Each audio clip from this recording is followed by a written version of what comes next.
Are you flying your drone illegally and don't even know it? Today we're going to find out.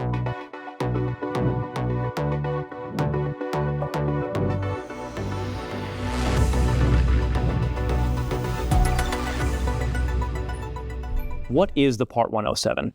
It's the portion of the FAA regulations that talks about what a drone is and how to legally operate and use one. One of the big questions that we hear over and over and over again here at Lone Star Drone is, do I need my Part 107 license?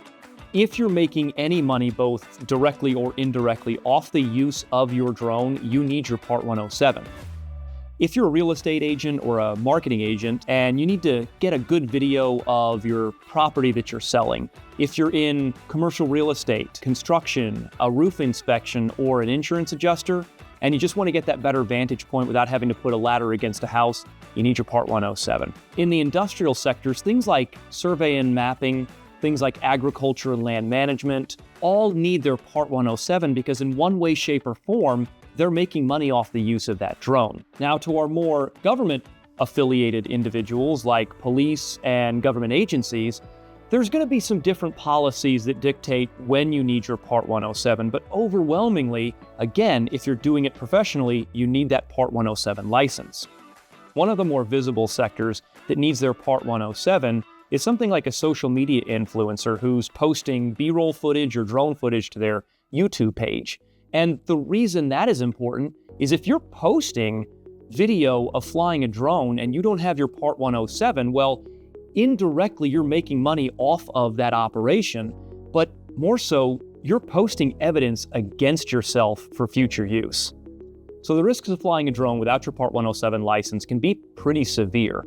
They range anywhere from civil fines of up to $30,000 to even criminal fines in the $250,000 range and 3 years in jail. With that comes the disqualification of ever getting your Part 107 in the future, but even state and local penalties can be levied against you.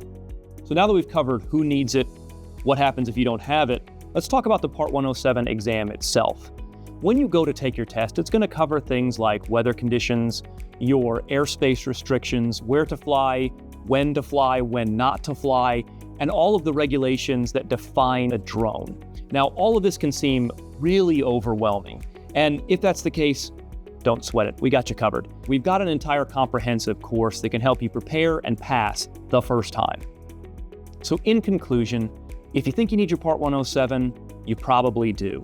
It's not worth the risk to yourself, your business, or your operation to fly illegally. There's a lot of responsibility to be had in flying a drone.